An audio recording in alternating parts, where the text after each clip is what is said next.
Back to business as usual. Welcome to the Financial Favor Podcast. I'm Todd Fleming. That's Aisley Herndon.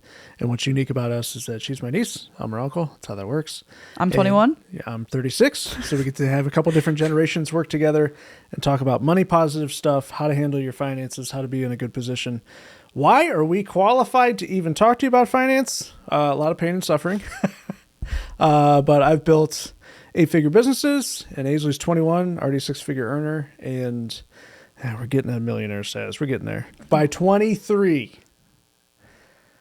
23. Okay. You'll be fine. 23. Millionaire by 23. So, okay. Yeah. But what we're going to do is we're going to go over your guys' financial questions and scenarios in this episode, which we really enjoy doing. So we grab some of them off Reddit. Some of them are questions that get posted to us in comments and DMs and things like that. So if you guys want to be included in that, you can follow us on socials down below in the description, as well as there's going to be links for further support, whether you want to join the free newsletter and get free information that way, whether you want to join a course, buy a book, whatever you want to do, help support everything. And that'll be down in the description below, and we'll be able to help you out that way. So with that being said, Today we are going back to Reddit stories, and we are going to talk about all things finance on r/personal finance. But if you hear these stories and you're like, I have a situation in my life that I want to talk about, go to our DMs. Yeah, either email, DM. Well, I don't have an email. DM, things like that. You can do email. It's just admin at Fleming Consult, but yeah, it'll be in there. But share your stories, and we might put them on the podcast and talk about them. Yeah, and if you want it to be private, do DM. If you don't care about it being public, you can throw it in the comments down below. Yeah. Okay. Are we ready for the first story of the day? I'm ready. I'm easing you into it. This one's not that bad. Oh, where's the fun in that? All right. Yeah. All right. This one's titled New Job Offer at 20K Raise, but 1 hour away. My current job is a 15-minute drive from my house. No, already. No, you're going to spend it. You spend it in time, taxes, and gas. There you go. Done. You're net negative. Can I read? Fine. Quiet. New job offer at 20K raise, but 1 hour away. My current job is a 15-minute drive from my house and pays about $25 an hour. Over the weekend, I got an offer for a job at $37, but is an hour away from me. At the new job, I will be putting 140 miles a day on my car, a 2007 with 195,000 miles already. Is this worth it? I would think I would have to buy a new car. Advice would be appreciated. Thanks. I love this is how people think. I love this stuff. They're like, I'm gonna have a $20,000 raise, and the first thing I'm gonna do is buy a new car to support it. And now I'm net negative 30 G's. Yes. Or 10 or 20, whatever it may be. After taxes, that's not 20 either.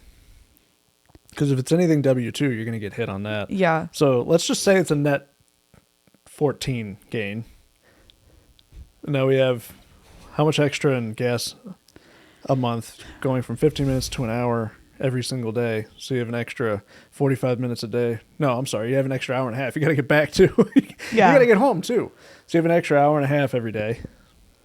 So no, like you end up spending an extra couple $100 a month. Like your net gain here is probably in the negative. It's probably in the red. But this is what people do. I saw a commercial the other day.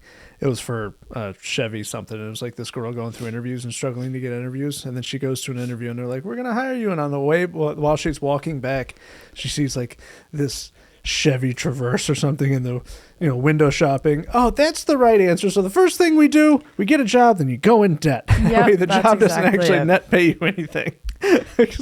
Most American thing I've ever seen. I am looking at the comments, and the first four say, if moving is an option, I would take the job. I would move. Don't enjoy driving 2 hours a day. For me, commuting 2 hours isn't worth it. Moving, however, is an option.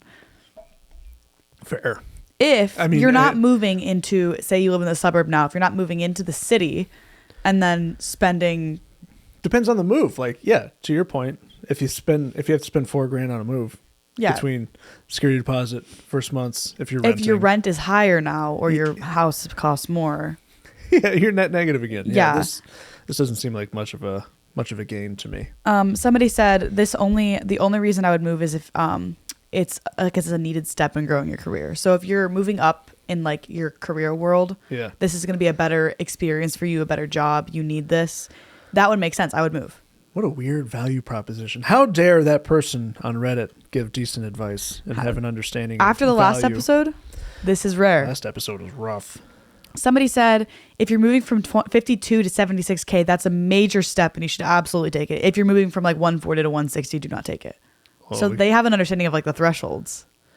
Yeah, I could see that. Well, he also gave his hourly rate, so 25 an hour. Yeah. All you do is double it per year, and then it's kind of a rule of thumb for like what you're going to average. So if he's at 25 an hour and he can get, if he's moving from 45.50 to what was it, 35 an hour? Yeah, 37.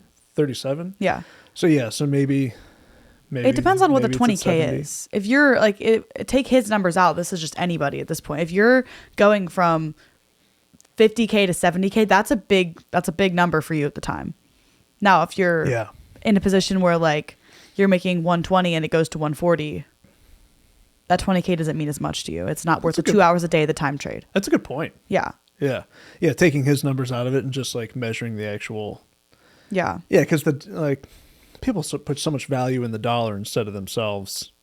Yeah. That they'll make a bad decision based on getting an extra few bucks an hour. Okay. Any last words for this person? Nope. All right. Number 2. That was quick. That was a really short one. Yeah. This one's long. I'm going to yawn again before I read this. So don't look at me. I'm going to cut the camera to Todd while I yawn. She's yawning. Here, let me act like. Okay, I'm done. Okay. Yeah, it's a live shot of Aisley yawning. Quiet. Okay. This is a long one, so I had to mentally prepare myself. All right. Titled, I was laid off. I need advice. Job security. All right. I was laid off about That's why job security is... have I ever... I need you in the comments. Have I ever started reading? I give him a pause, give him a moment to say what he wants to say. And the second I start reading the story, every time, that's when you choose to talk. Good. If you cut me off... Floor is yours. I was laid off about 2 months ago. I've gone through a terrible depression. I'm ready to get back on my feet. I was an entry-level developer at a logistics company that didn't really need developers. They needed people to put out technical fires that the business side couldn't understand. Mostly worked in troubleshooting poorly developed apps that were in... I'm going to act like I know that word. Okay, it doesn't matter. It's not relevant. I'm happy I got out of the company for that reason and others. I'm sure I was burnt out, and that made me the perfect target for downsizing. I'm looking for good advice on a few specific points. Mental. How do I properly deal with this emotionally? I am young, under 30 years old, and male. I started college late due to poor choices in life, but I've come a long way. I'm having a hard time dealing with being laid off. This was my first job. It is hard not to let this affect my confidence and self-esteem. I worked so hard to turn my life around. I failed many times, and I'm usually extremely resilient. This challenge is tough on my emotions. I was numb for a while, but now I'm feeling it all, and I'm able to channel it into motivation. Career-wise, what do I mention about getting laid off? The job that I had, aforementioned. You say that sometimes. I only know that word because of you. The job that I had at the aforementioned logistics company did not really fit what I was looking for. The job description was a complete mismatch to the actual day-to-day life I'm looking for. I'm looking for a back-end software developer position. I know the application pool is tough right now. However, I do have a few referrals I could get. Thanks ahead of time. So there's a lot of questions here. Yeah, he's got a few in there. Yeah. He had a full... I mean, a lot of people have gone through this. Yeah. I think something that he's going through, which is something I think a lot of people go through, is one, they assign their work to their value, which is dangerous. And that's probably why he was experiencing his burnout in the first place. He said he didn't like the job and he felt burnout, which made him the perfect target for a layoff. Yeah. And what is burnout? Doesn't exist. It's just the inability. Yeah. It's the inability to act on something that you need to act on. Yeah. So he probably needed to leave this job or find a new job anyway. For sure. And this was God taking it from him anyway. Yep. This was, hey, you need to go. Let me help you along the path. Yeah. Yeah. So it's actually probably one of the better things that could have happened to him. Yeah. Because that step taking that really uncomfortable step, especially when it involves your finances, you naturally get worried and are fearful and have stress over what's going to happen, the unknown, right? So first and foremost, I think he assigned his value to his work, which we naturally do. So especially if you find pride in what you do or you enjoy what you do. Yeah. There's an extent of that, and then there's also an extent of like accidentally placing your identity in what you do. Yeah. Which is what I did. Yeah. That's how I'm able to speak on that. I did that. So when I left the first education company, I didn't realize how much identity I had wrapped up in that. Who am I? Like, I had to answer the question, who am I without this? And that's a really scary question to ask people or have to ask yourself. So people will stay in situations that are uncomfortable for a long time because they don't want to ask themselves or answer the question, who am I without this? Yeah. So that's a scary one. So he's gone through that. It sounds like he's gone through like a grieving of that and affected his confidence. I think it's important to notice or recognize that not feeling like that might have been more weird than him just being okay with it. I agree. So like him being a robot in this scenario wouldn't have been realistic. No. So him being like what he called resilient, like he's normally resilient through these things, but it's just a new challenge. He's raised his problem solving ability to a new level now. Especially if he worked there for a while. It doesn't say how long he worked there, but he's under 30 and he was laid off 2 months ago. So it probably was at least like 3 years. He probably had been there for quite a bit. Yeah. I would imagine your life is just turned up on its head. That's all. It's what you were used to. It's your comfort zone. You're just being pushed out of it. So him not reacting to it would probably, like you said, it would be worse. He said he spent the last 2 months numb to it, and now it's hitting him. Yeah. So like your life that as you knew it for the last few years, you were just taken out of what you knew. Right.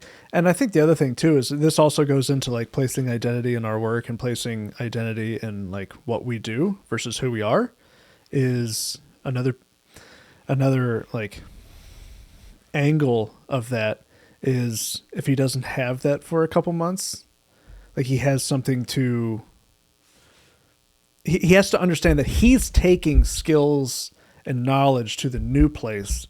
Meanwhile, the old place lost that. Yeah. Like most people are like, oh, I lost the asset.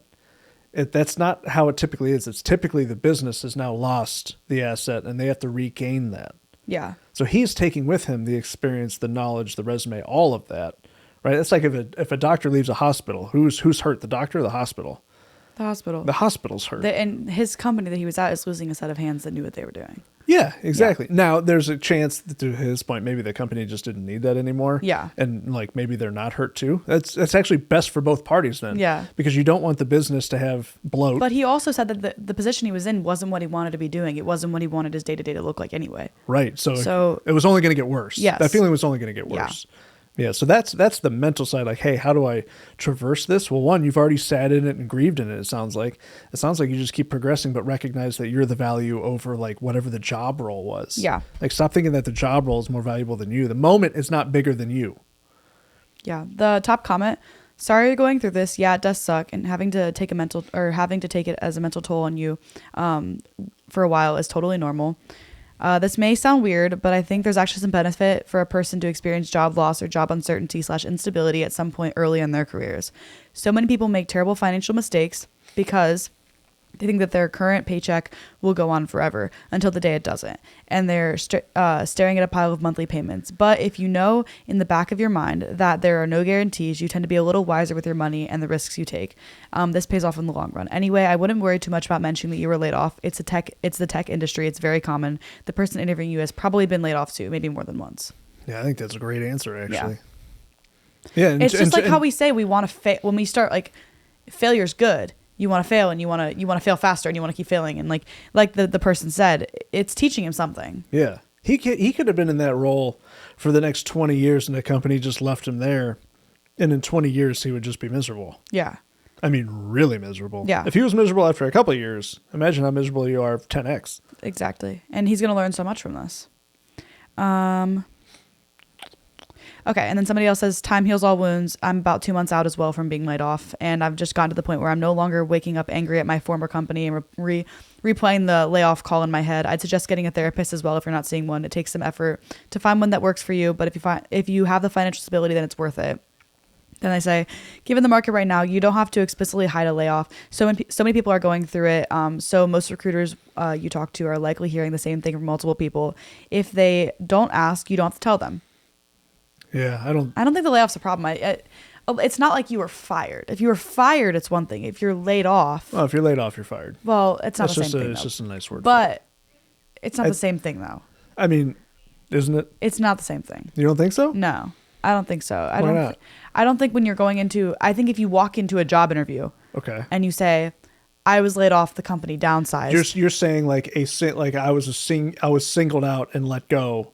it's not the same as maybe a department being. Yes, because that's what it sounds like. It sounds like they downsized the whole company. Okay. A lot of people were let go at once versus I was fired. Because when you're downsized, it's like, well, what was the reason? Because the company didn't need my department. When you're fired, it's like, well, what did you do? Yeah, I could see that. Yeah. Fair. Anyway, any other advice for this guy? Any other advice I for this will guy? bend the knee. Okay. Thank you. I'll let you have that one. You just told him Always right. your job isn't your What's it like always being right? Me? Is it exhausting? It is really exhausting because I constantly have to give the advice, and then people don't listen to my advice, and they all come back to me like, "Wow, you were so right," all the time. One day you'll learn. Mm-hmm. I will. Okay, so your advice to him was, "This is good."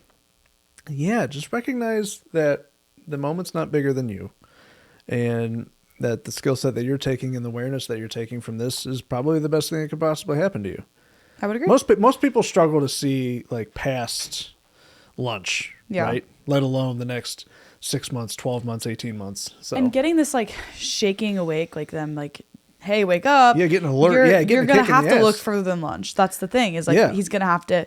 Like you said, it's a good thing. He's gonna have to see further into his future. I literally wrote an email today that stated, making a change usually involves an uncomfortable call out. Mm-hmm. In most cases. Yeah. Like if you think about some of the biggest things that you've done or changed, there's usually a call out before it. So I would just look at this as the call out personally. Yeah. Okay. Next story, just titled 10 to 12 years before retirement. Now I know what you're thinking. Interrupting you? No. The word 401k is not in the story. Is there an HYSA, high yield savings? No HYSA, no 401k. Okay. 10 to 12 How's years. he going to retire?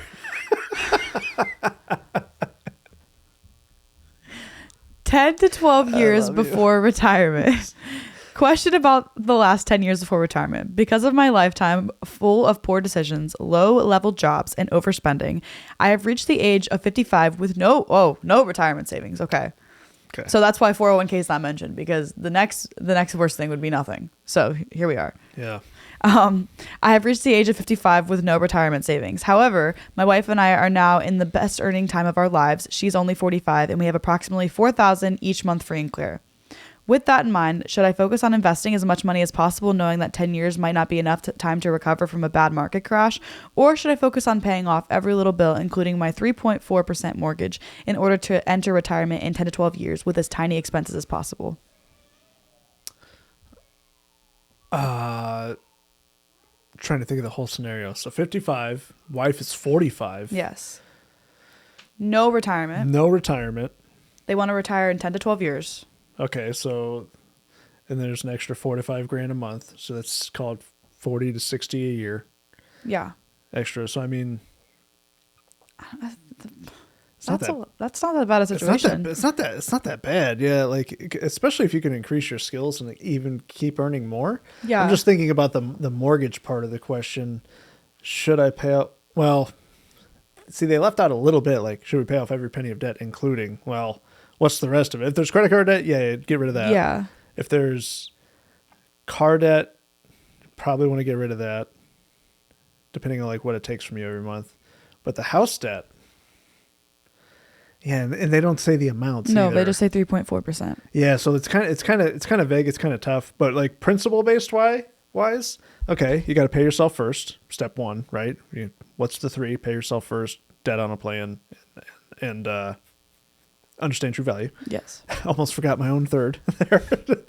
So if their first is pay themselves first, they got $4 to $5 left over every month. You can absolutely invest that. Yeah. And then second one's get debt on a plan. So is the debt on a plan, or is it just revolving, like credit card debt, bad debt? So it's a little vague. It's a little tough, but I would say that they're not in that bad of a position. $4 to $5 a month. Do you want to be 55 with no savings? Of course not. But it's not in a dire situation. It's not like they're living penny to penny and no savings. That's the thing. The $4 to $5 there's so much potential for that. Yeah. See, and I also wonder, since you said retirement savings, is he thinking like, oh, there's just no specific retirement account that I'm using? Yeah. Is there no but yet plan? I have $100,000 in savings and I have $200,000 in equity in my house, and like. Okay. So I would imagine maybe that's some of the comments is like, oh, too vague. no, the comments are as expected, not great. So the first comment is Expected terrible. you won't be able to retire in 12 years. You should probably speak with a financial advisor, but you should pay off consumer debt as quick as possible, anything but your mortgage, and invest in a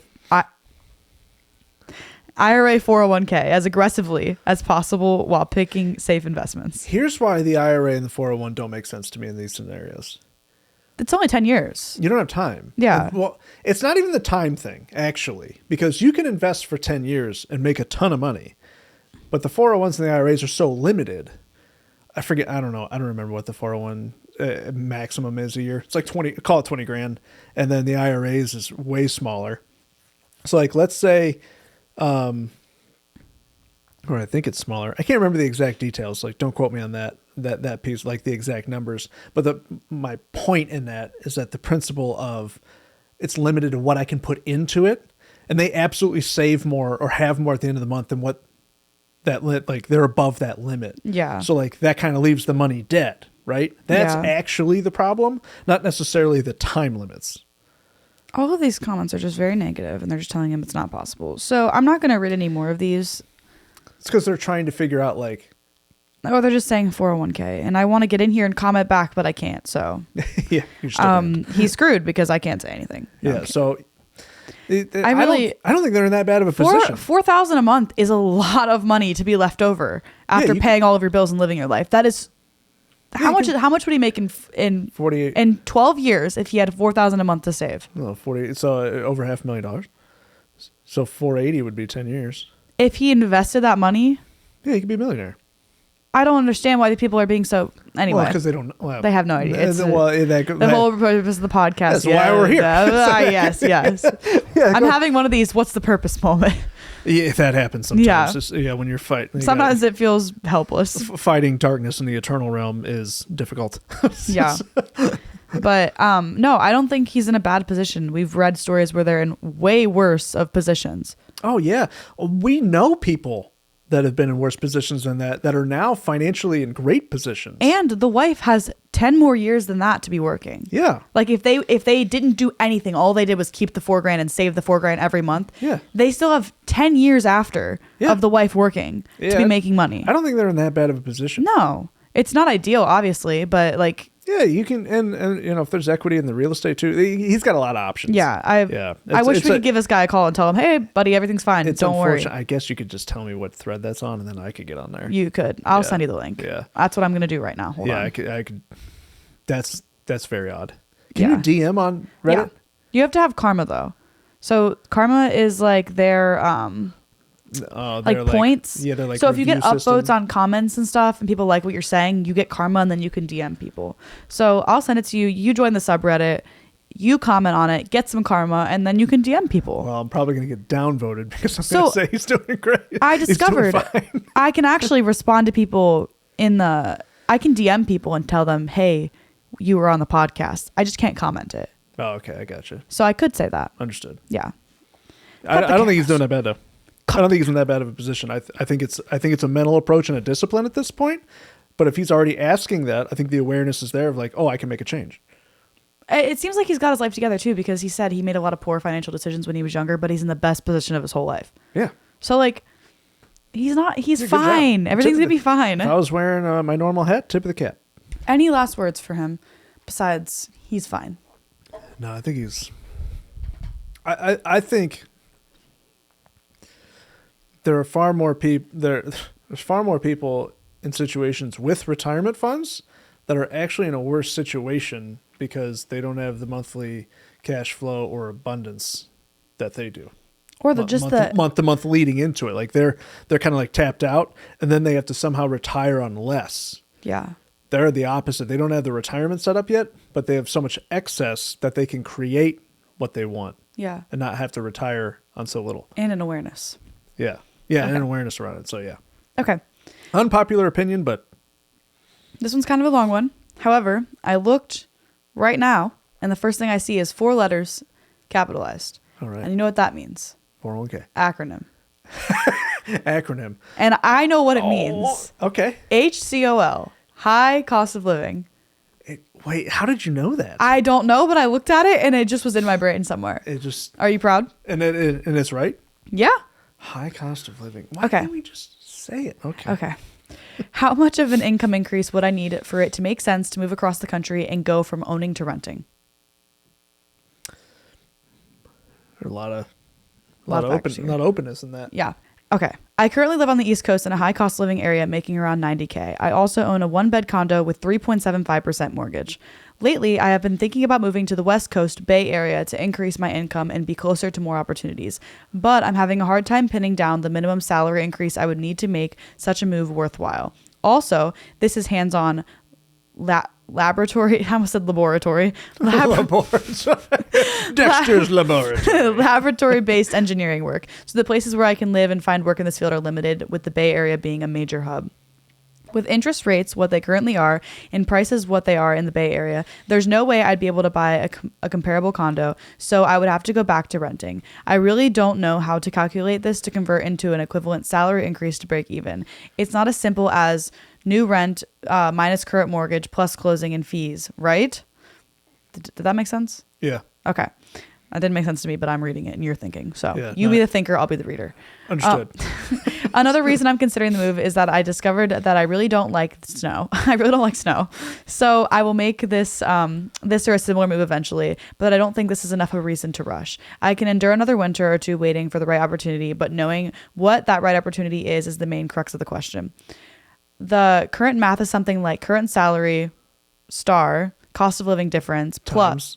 Oh, well, it's not a times. It's like a asterisk. Okay. Current salary, asterisk, cost of living difference, plus cost of housing difference, asterisk. Minimum acceptable raise equals minimum acceptable salary to make this move. He's definitely an engineer. Whatever that means, we're going to just wipe that from the record. Definitely a white coat laboratory employee. Are there other factors that I should also consider? Friends and family don't really matter here since I don't have deep roots in my current location, so it's the same here and there. Wow. I hate everybody. Nobody understands my white coatness. Wow. Okay. It is. I don't understand why he doesn't think it's as simple as that, because he did the math on it. Yeah. So right now, the interest rate on your mortgage doesn't matter because you're going to rent. So now you're going to pay 100% interest instead of 8%. Yep. Well, he owns at 3.75%, but if you were to own in the Bay Area, no, it is that simple. I don't understand why So he's trying to measure like, oh, what's my minimum salary increase? If he makes $90K right now, what would his salary increase have to be? Well, if he makes $90K right now and he owns a 1-bed condo at 3.25% or 3.75%, and he's living on, so that means his mortgage is probably in the $3K range, because like that's what he would get approved for, at least roughly in that ballpark. I mean, obviously it's going to be flexible, like depending on things. But if his mortgage is at $3K and he's going to go rent in the Bay Area, if the rent's $5,000, you know that you need to basically double your income. Yeah. I think he's overthinking it. Yeah. An engineer? I also think things? I also think he's I rushing. don't believe it. He's rushing. He's rushing? Yeah, he's rushing. Yeah, I thought he said he's Russian. I was like... You're like, what does that have to do with anything? Yes. He's rushing his decision. It sounds like he doesn't like the snow and he's trying to get out before winter is basically what it is, which if you live on the East Coast, which we do, and this was posted 5 hours ago, winter is right now. Yeah, yeah, winter is literally happening as we snowed speak. last night. Yeah. So he would have to stay through the winter. There's no reason in moving right now and rushing. Just stay this winter out. Yeah, I don't know if he's trying to measure like, oh, well, I'm gaining equity in this, so I need to replace that too, and things like that. So, I do wonder how much equity he has in his condo, if any. Yeah, there's always like some vagueness in there because they don't know to put it in. Yeah. Someone said I wouldn't expect to be buying a San Francisco house unless you're in a household earning $300K or more. That's probably on the low end. Because he said that's the hope. So he's thinking he's going to have a huge salary increase by moving there. I saw something not that long ago. The cheapest listing in San Francisco was like $940K, and it was an abandoned, this itty bitty tiny little house in this tiny little lot, and then it got bid up. Okay. So like, yeah, if you're going to own $1 million home, even at a good interest rate, the old rule of thumb was like it's going to cost you $5,000 a month. So to get approved for that, he would need to be at $15,000 a month. Yeah. So that's 180 right off the rip. But at these interest rates, he would probably need to be at around 300 to not be strapped. Yeah. Strapped. But the problem is, is he going to get something for $1 million, or is it going to cost 1.5? Because if the mortgage costs you between 8 and 11 grand a month, including taxes or insurance, he's going to need to be at probably 360 a year. So he came back in the comments and he gave some more context, which is what we were asking for. Okay. So 4 hours ago, he said, so my total current housing costs are maybe $2,500, including everything: mortgage, insurance, tax, utilities, savings for repairs. That was so close. You were very close. Estimated rent plus utilities is maybe $3,000 to $3,500 or so, but that doesn't account for the self-investment side of things, nor the expected increase in rent over year to year. Yeah. Based on this math, which I've done before, I need about $20K more to just account for housing, but I'm not sure if this is the best way to calculate this. No. Then somebody said needing a raise of $20K plus justifying moving to the Bay doesn't sound unusual, potentially might be a little low even. He said that $20K is just for the housing difference, if another $20K according to the online calculators for cost of living differences. Though that probably also includes housing on top of that. There's the extra income to justify changing jobs. Yeah, it's going to take more than 20 in my opinion. Yeah. But he said in the thing he's hoping to get 300K. I think that's an interesting story to go over, though, because how often do you think about moving, or somebody think about moving? Every day. And they don't.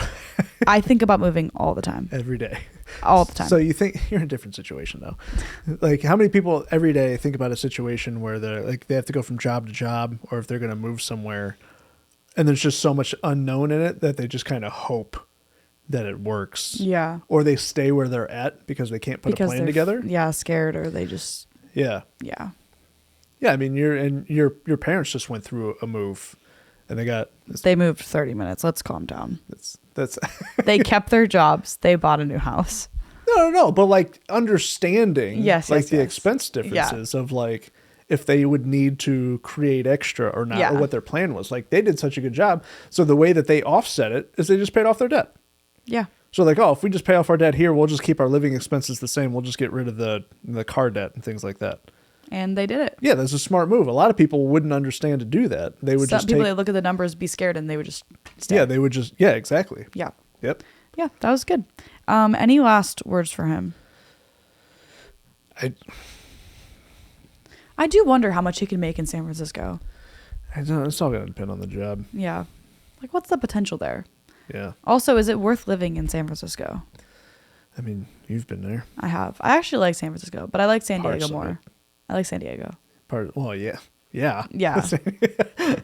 I'd be moving to San Diego. If you're going to live somewhere in California, my vote would definitely be San Diego.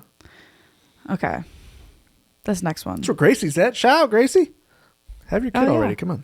By the time this comes out, you probably have had your first kid. Congratulations. Yeah, because it'll be 2 weeks from now. Yeah. Man, she better had it by then. She's ready to pop. Okay. This is going to be a long one. I am preparing myself mentally to read a lot. Okay. But this has to do with the last episode. So okay. The one we just filmed. Yeah. It's very relevant. I didn't read the whole thing. I kind of skimmed. So I'm going into this a little blind too. All right. Titled, I Destroyed My Life by Going to College. Ooh. Ooh. Did you destroy your life by going to college? No, because I paid it off as I went. Touche. I don't have any debt. I have a feeling this is going into a debt spiral here. I think so too. Okay. Am I okay to read? Can I read? Mm-hmm. All right. A backstory how I got into the situation. I, female 25, decided to go to college right after high school with little experience of anything. I went to an online college instead of a state college or university. First mistake. The tuition was high, and I had already used most of my FAFSA up before even graduating there. I think $40K. I had wanted to attend another college, but my GPA wasn't enough. My plan was to attend this college online, then transfer there when I had a good GPA. When it was time, I filled out paperwork, did some interviews, and all they needed was a transcript. Long story short, they never received it and waited until the last minute to tell me they didn't accept credits for the school I was attending anyway. So she wanted to start online, transfer to a real school. Yeah. Okay. A real school. Like you know what I mean? Yeah. On-campus situation.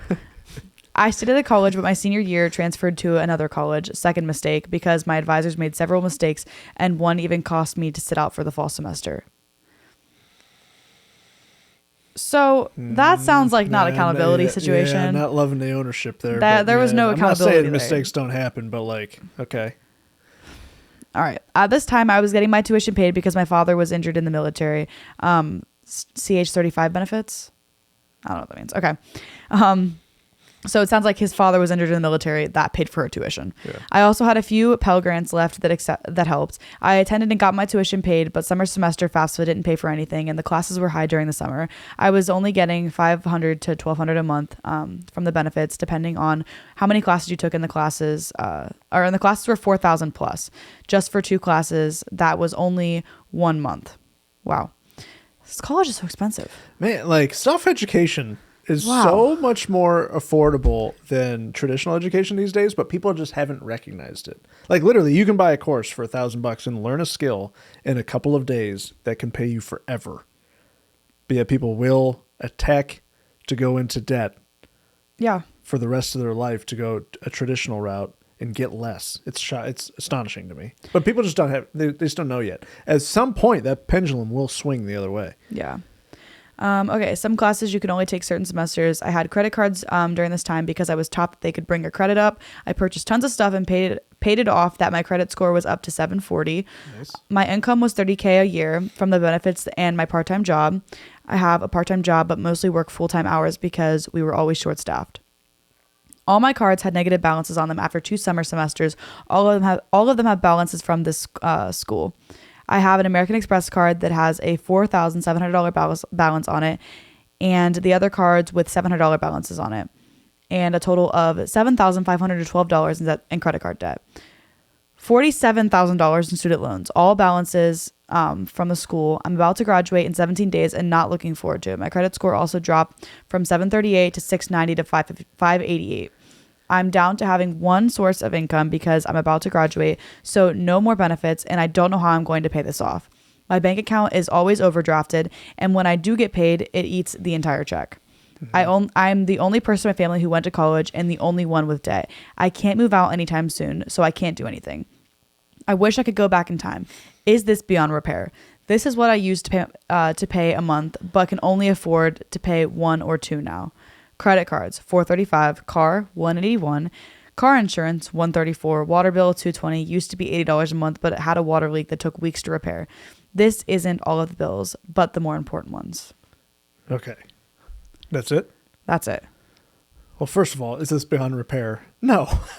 Yeah, no. I mean, you have $7,000 in credit card debt. That's not that. I wish. She said, ruined my life. Keep in mind, she is 25 years old. Yeah, 20. Yeah, I was supposed to say, she said she's 25, right? 25, and this is college destroyed her life, is what she said. No. First of all, let's put the victimhood away. Yeah. Nobody had a gun to your head going like, you got to make these decisions. Also, I don't really like college that much, but college didn't destroy your life. No. Yeah. No, not at all. You made these decisions and your life isn't destroyed. You are. The only thing you're guilty of is experiencing the consequences that you chose. Oh, if it isn't the consequences of my own actions. Yeah. So first of all, let's just smooch that over right now. Yeah. Like these are consequences of your actions. Whether you are happy with your actions and the consequences is another thing. And whether you're happy with the people that you were surrounded by that told you what to do, that you decided to make that choice about, is a whole nother conversation too. So you've learned who to not be around, what decisions to not make, and understand how debt works and understand how responsibility works now. These are all very good things.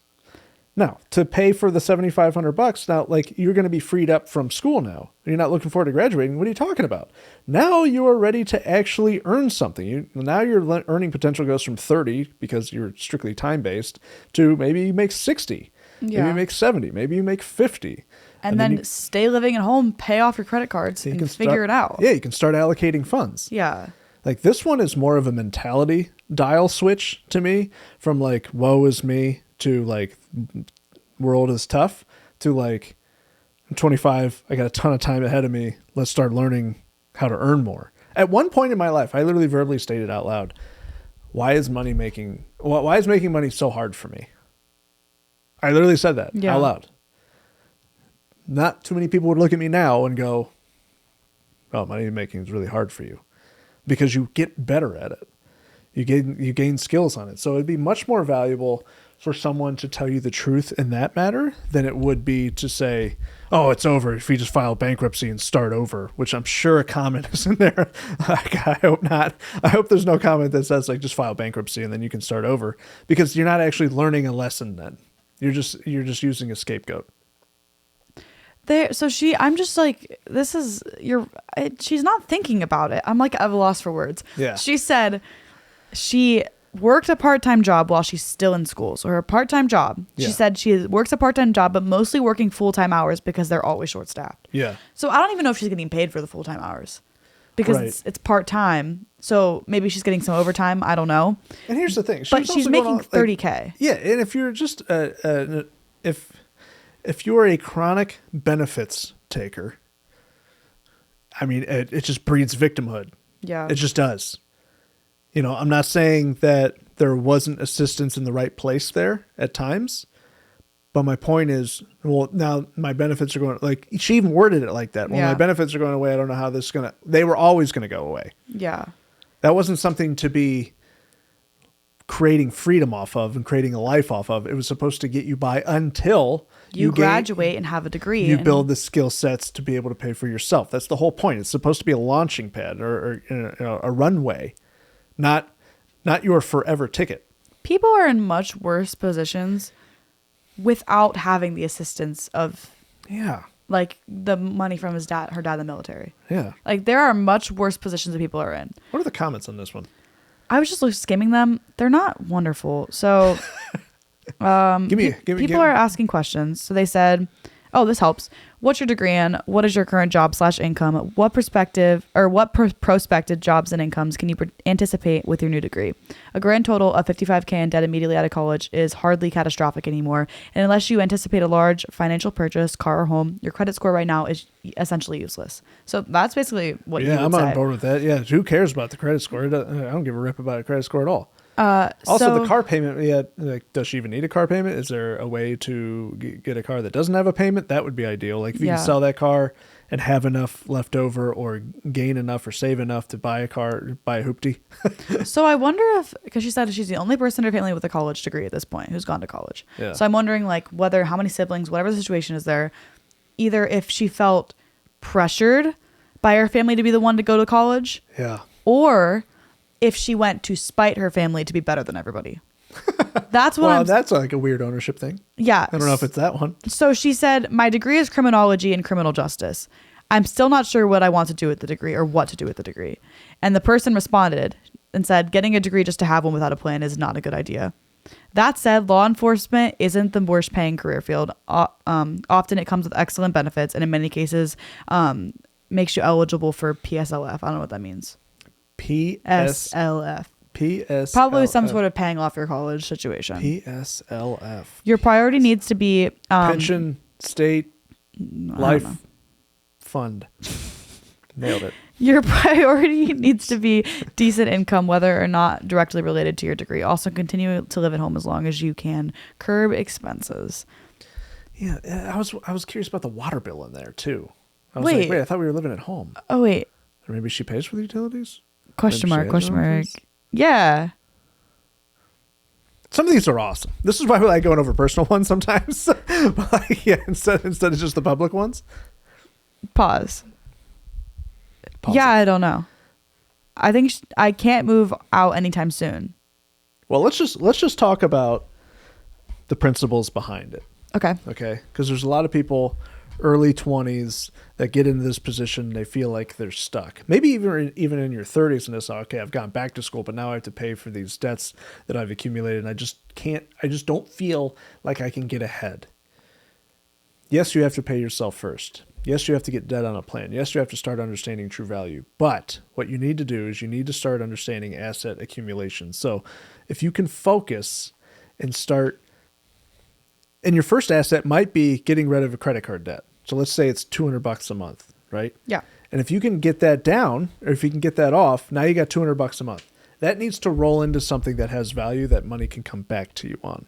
So whether that is an account that is away from you, that way it's always growing, that way you're feeling progress and momentum, and you're starting to build some momentum that can eventually get put into an asset, Or you have to have the ability, you need to make a sacrifice somewhere. So in her case, like, why do we have a $200 a month car payment or $300 a month car payment, whatever it is? Like, it's like $350 with insurance. Yeah. So how can we get around, right, and not have a $350 payment? Is there any equity? Is it like you can start getting creative and start looking at things like this is a great time to do a bank statement training. Like you print out your bank statements and you start highlighting anything that is mandatory is green. So this is your rent. This is your mortgage. This is your utilities. And then this is your groceries from a grocery store, not outside the house. And then anything blue is going to be anything that comes out of your pocket every single month. That's that insurance. That's that car payment. That's the credit card payments. And then anything that's impulse, like entertainment, alcohol, nicotine, anything like that is going to be red. Anything you can live without, subscriptions and things like that. So very commonly, I've never gone through that statement with anybody, that training with anybody, that they didn't make an extra $500 a month their first 30 days without making any more money. They saved an extra $500. I think I need to do one of those again. Yeah. So like keeping up with that. But when I hear stories like this, and it's just, there's a lot of sad victimhood in there, like a little bit of accountability, a little bit of ownership and a statement training like that will typically pull them out of it very quickly, because they'll see the worse the statement is that first month, the better, because that's how big of a gain you can immediately see. It's like you said earlier, where right before a change happens, how did you word it? There's a call out. There's a call out. Yeah. She needs a call out. She needs a healthy call out. This is the call out. Yeah. This is the call out. Yeah. I'm definitely going to message her and be like, hey, girly pop, we talked about you. Yeah. You're only 25. You're doing like you're 25 with a degree. You're doing great. Now just figure out the debt piece. All you have to do is now focus on that problem. You're going to learn how to solve that problem. The second that she switches her brain from everything is happening to me to I can change everything. Everything's happening for me. Everything will change. Yeah, everything's happening for me right now. Yeah. Yeah. Everything will change the second she stops saying everything is happening to me. This professor cost me sitting out on my fall semester, this mistake. Yeah. I do wonder what that mistake was and why it's somebody else's fault. Like if she does this right, she could be debt-free within reason in 18 months. Yeah. I don't think her life is not destroyed. No. Far from it. Your life is not destroyed. No, you're doing fine. Yeah. Okay. You're actually on par with everybody else. Any last words for her? No, just recognize that this is a runway and you're building speed to where you actually want to go. I would agree. And when you learn how to solve these problems, you get better at problem solving, you raise your level of income earning ability. She's going to overcome all of this. Yes. And everything's going to be fine. Yeah. Yeah. As long as she decides to. Yeah. Yeah. Okay. Do we have any last words for this? If you want to learn about the bank statement training, it's in the Wealth Cycles course, which is in the description. Yeah. The bank statement training is actually really, really helpful, especially when you're young and trying to figure it out. Yeah, it actually guarantees you that you'll save an extra $500 in your first 30 days. It just brings you an awareness. And that's more than the course costs. So you'll be net positive in the green month one. That's my guarantee. And if you're not, I give you your money back. It's really that simple. So you should invest in yourself and take the bank statements training that's under the Wealth Cycles course. Beautiful. Okay. I think that's all we have time for today. No, I'm cool with it. All right. It was great to see you guys. Give them the hands.